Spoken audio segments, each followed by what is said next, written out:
It's hard to live up to generational, transformational Yeah. budget that is now delayed and coming at a whole different time of the year, right? Like it's November, right? Budgets used to come in the spring. So it's not quite there. Most people who see it are like, is that enough?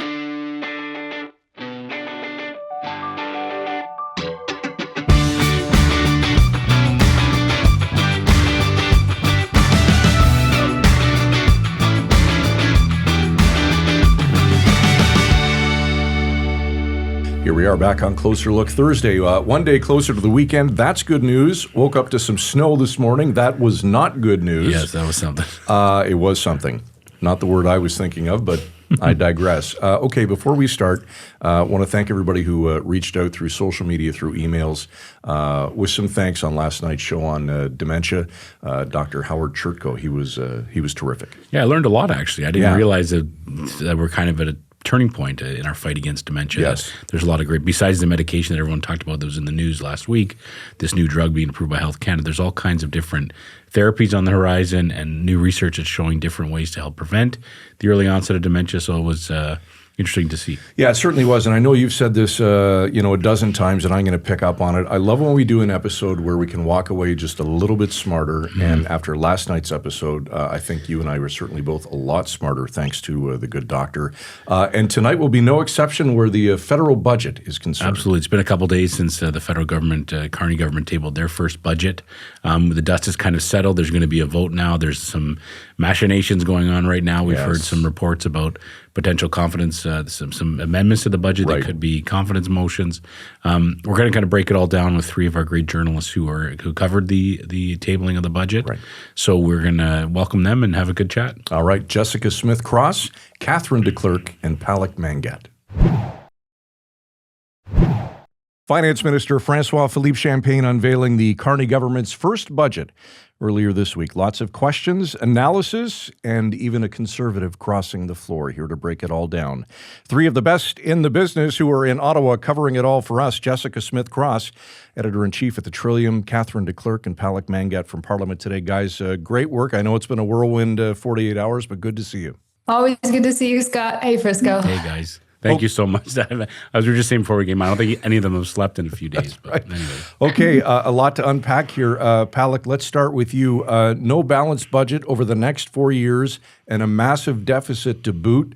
How is that belt tightening, and how is it being received, this $78 billion deficit? Yeah, that's right. So the Finance Minister, Francois-Philippe Champagne, has defended this as still, a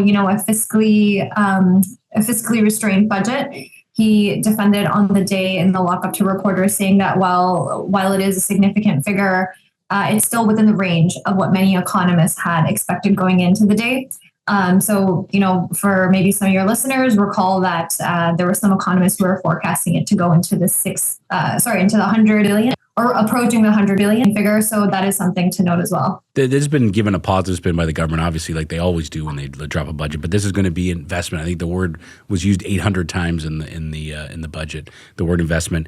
Can you help explain that? Maybe Jess, you can jump in, or Katherine, whoever, just to help explain what they mean by that. When you're in that much $78 billion deficit, where are they saying the investments are going to be? Well, governments always like to use the word investment over spending, right? Because if you invest in something, you get a return on it. And that's why they say that spending. But this budget really is a lot about investment. Like the big picture thing about it is trying to get businesses to invest in Canada again. So business investment that will help the economy. The whole thing about how we have to protect ourselves from Donald Trump is kind of about that. The Prime Minister's message is really we can't control what's happening there. We have to get our own economic house in order. And they've got this plan all laid out in the budget about they want to spur $1 trillion of investment in Canada. And if we do that, like our economic fortunes will lift, we'll all have a better standard of living. But yeah, they'll spin every single announcement as an investment, but they are really actually focused on what would actually be considered an investment, whether that's an infrastructure that pays returns over the years or actual business investment in the economy. Mm-hmm. All right, let's dive into specifics. Katherine, we'll start with you. What struck you? Yeah, speaking of investments, one of the biggest lines is a $50 billion fund over 10 years for regional and local infrastructure, roads, housing supporting infrastructure like wastewater, hospitals. They even had medical schools in there. So this money will be funneled to provinces and territories. We'll funnel it to municipalities. There's some strings attached depending on which stream you're looking to get money from. But that's going to be a big item for the budget. Katherine, do you have an idea how that'll actually work? I was wondering that too. Like, everyone's going to be applying for putting in different applications? Will the municipality actually have to apply to the province to get this funding? How will it work? I don't know. I imagine it'll work similarly to other funds. This one kind of takes elements from there's a fund for public transportation, for example, and unused funds from that will be used for the community fund. I imagine the application processes are similar, but I wouldn't want to speculate. Jess, let's go to you now. Some of the specifics that maybe struck you in the budget. The trees stood out to me. So the Trudeau government had announced this plan to plant 2 billion trees, and then the Carney government is canceling it. They're going to honor existing contracts and plant about 1 billion trees, but not get there. And why it sticks out to me is because everybody loves trees, and the idea of planting 2 billion trees is, I think, a very politically popular one, but the budget has this line about how it wasn't particularly efficient and it's expensive, and that they're cutting it. And it seems to reflect really the difference between what would have been a Trudeau budget and a Carney budget, is that we're going to keep the tree planting program and make hard decisions and find a more efficient way of doing these things. Can we build a little on that too, Jess? There is kind of a real effort here to distance Carney as much as you can from the Trudeau government. There are other examples in the budget that struck you as that as well? There's a lot of things that sort of compare over the recent years and how things are going to change. So there's this chart over how many civil service positions they're going to try to reduce things by, and it shows the rise since 2019, which all of those years were Trudeau years, right? Mm-hmm. So they are really undoing a lot of changes that were made by the last government of the same party. All right, finally, Palak, to you, what stood out to you? Yeah, so I think maybe on the green file, kind of a heavy wink, nudge, nudge to the oil and gas sector, that the government is willing or even inching closer to the idea of ditching the Trudeau era oil and gas emissions cap. So the measure itself isn't in effect yet, but it has become a political lightning rod as well in the House. Of course, Prime Minister Carney and the minister have signaled that there are conditions attached to that. So think beefed up methane regulations, more investment in technologies like CCUS. So that's carbon capture utilization and storage technologies. So that is something that has really stood up, and kind of going back to your previous question, it is a way to kind of put his own mark on the Liberal Party compared to the Trudeau era. Obviously, one of the things that everyone's talking about as well is the cut to the civil service that's coming. We've seen the charts where the numbers have really climbed in the last decade in terms of the number of civil servants that have been hired by Ottawa. It's grown larger than the population's grown. It's at that rate. Palak, just to bring people up to speed, what will these cuts look like? Yeah, so the government is forecasting about just under 40,000. So the government is hoping to kind of shed that amount, I believe, into 2029. Just double check that. The government is obviously, especially Ottawa area MPs, are kind of on the defensive and saying and trying to kind of reassure some of their constituents that these cuts will be taken under a compassionate approach. They will be compassionate and not kind of made on an arbitrary basis. But again, how that unfolds moving forward at individual departments and agencies is kind of an open question right now. Jess, I'll go to you for a second. Another thing that stood out was the defense spending over the next 5 years. Yeah, $84 billion, I think it is. This is a commitment for Canada, from Canada to start living up to its international commitments.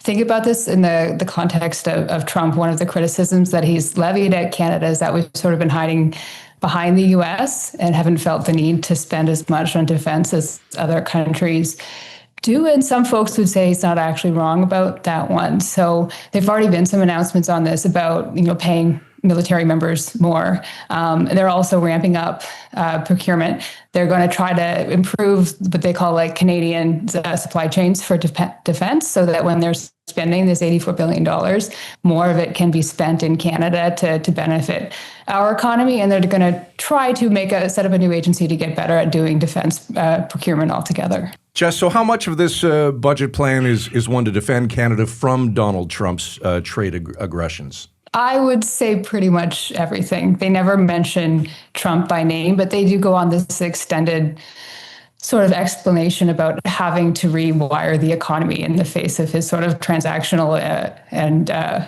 presidency. So everything they talk about, every measure seems to tie back to that. This sort of the civil service cuts, right? That's part of a plan to spend less on programs, spend more on things that would be termed investment, sort of like we talked about at the beginning of this. All of that's all about getting Canada's economy on a sure footing, because we can't depend on what the man down there in the White House is doing, right? So they talks about fixing the economy's longstanding problems, trying to boost this like longstanding lagging productivity, trying to diversify trade relationships away from the US, doing everything we can do to help Canada's economy be okay in the coming years, because we cannot control him.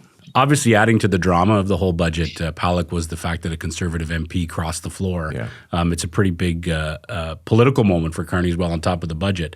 Did that surprise you, and what's the effect of that been? I'm not sure if it really surprised a lot of people. There were kind of rumors that floor crossing could occur.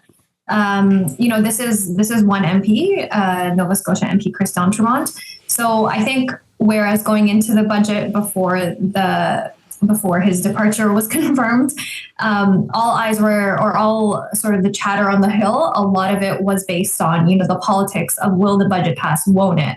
Obviously, Mr. D'Entremont leaving the Conservatives means that the Liberals now have gained one seat. So I believe they're 2 seats away from a majority. So that does put the Liberals a little bit more on sure footing to pass the budget. But again, they are still short of that. And the rumors are that those efforts are to recruit somebody else is still in the works. Yeah. Can we speak to that, whoever wants to chime in? Where are we at in that process? When will they actually vote on this budget? When will we know that it'll pass? So right now they're discussing amendments and sub-amendments. Every political party is going to try to put their spin on the budget, try to get something that they wanted in there on the docket. So all of those need to be discussed before it passes. I'm not sure if that vote will happen at the end of this week, if it'll happen after next week's constituency week. But it's definitely something to watch, because every opposition party except for the NDP has said that they will vote against it without any changes. Katherine, just back to Chris D'Entremont for a sec. What's the reaction been? Quite mixed. I mean, I guess it depends if you're a Liberal or a Conservative. The Conservatives are unhappy. There were a lot of harsh words thrown out there.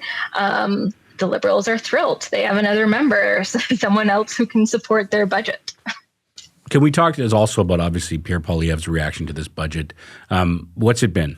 I think it's been pretty it is what was expected.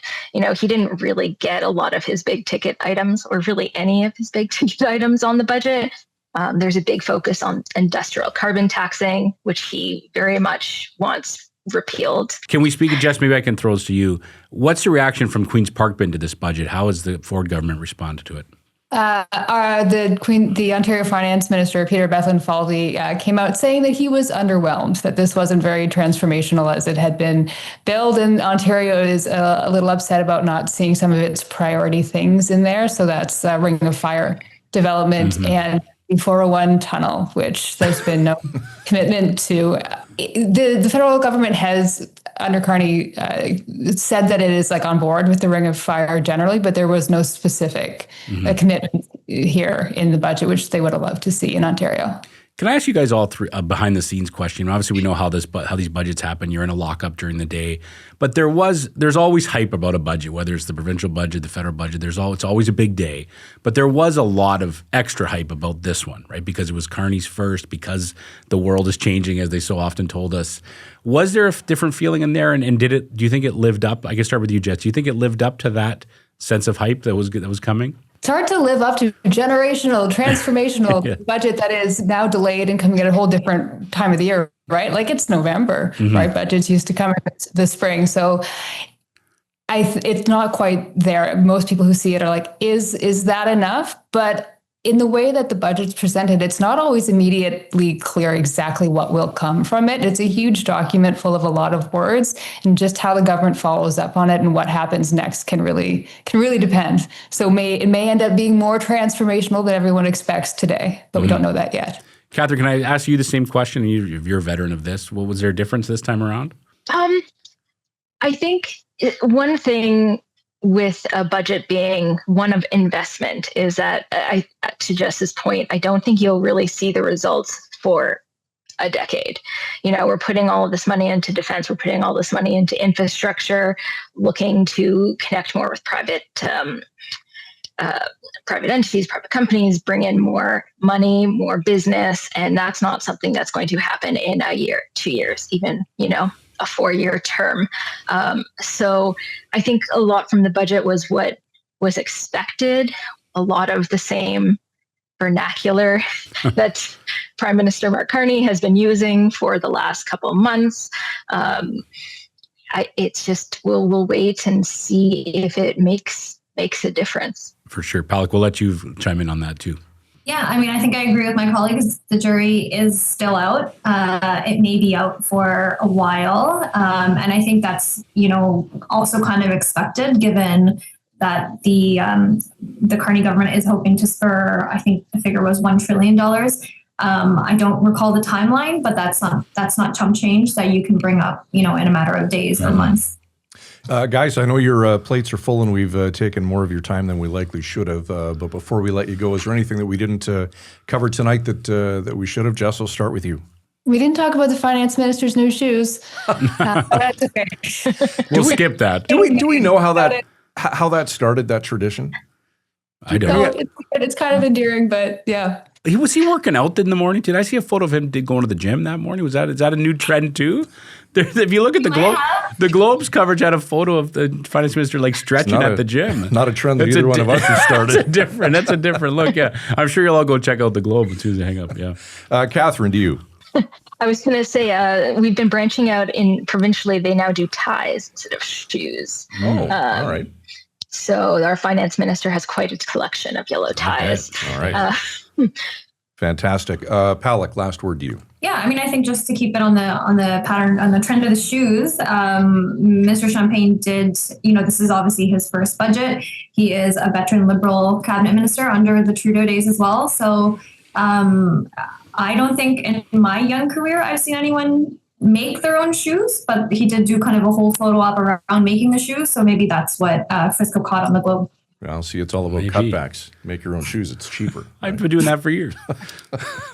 There's Jessica Smith-Cross, Katherine DeClerq, and Palak Mangat, three in the best of the business. Guys, as always, great to see you, and thanks for this. Thanks. Always good to see you. Thanks. The first time that I remember the finance minister buying new shoes was Michael Wilson. Do you remember him? No. I can't remember who he served under years ago.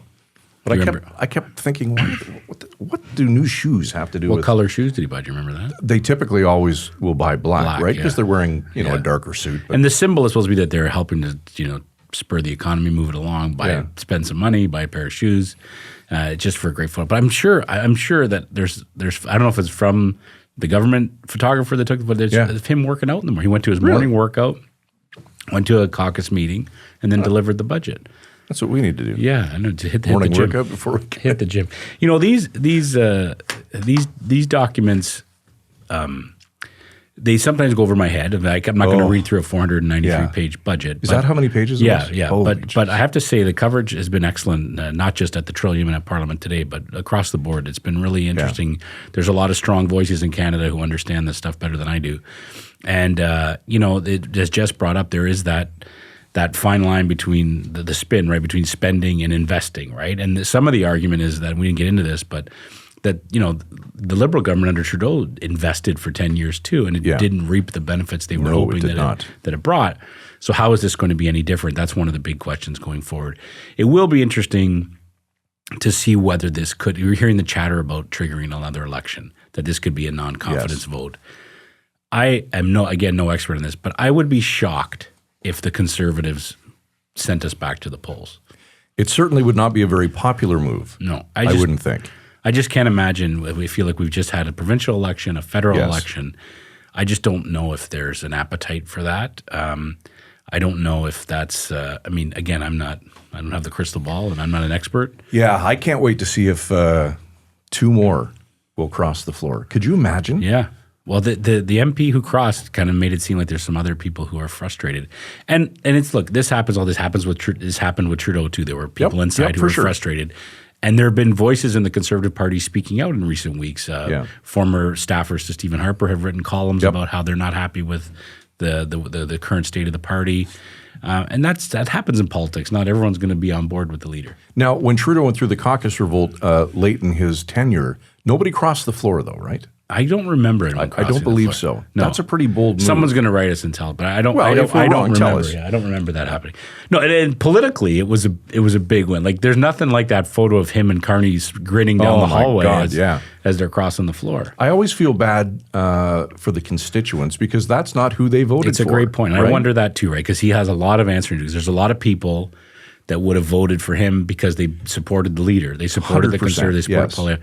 So it's a great point. I mean, that would be, if that happened in the community we live in, that would be the big story. Like, people didn't vote for a Liberal MP. They voted for, and I don't know how close that was. Yeah. But it does happen. People cross the floor, and they feel like that he felt like this government and this budget was going to be better for his community than the Conservative side. Yeah. So he'll have to wear that. He will. Certainly some interesting days ahead to see how this all unfolds.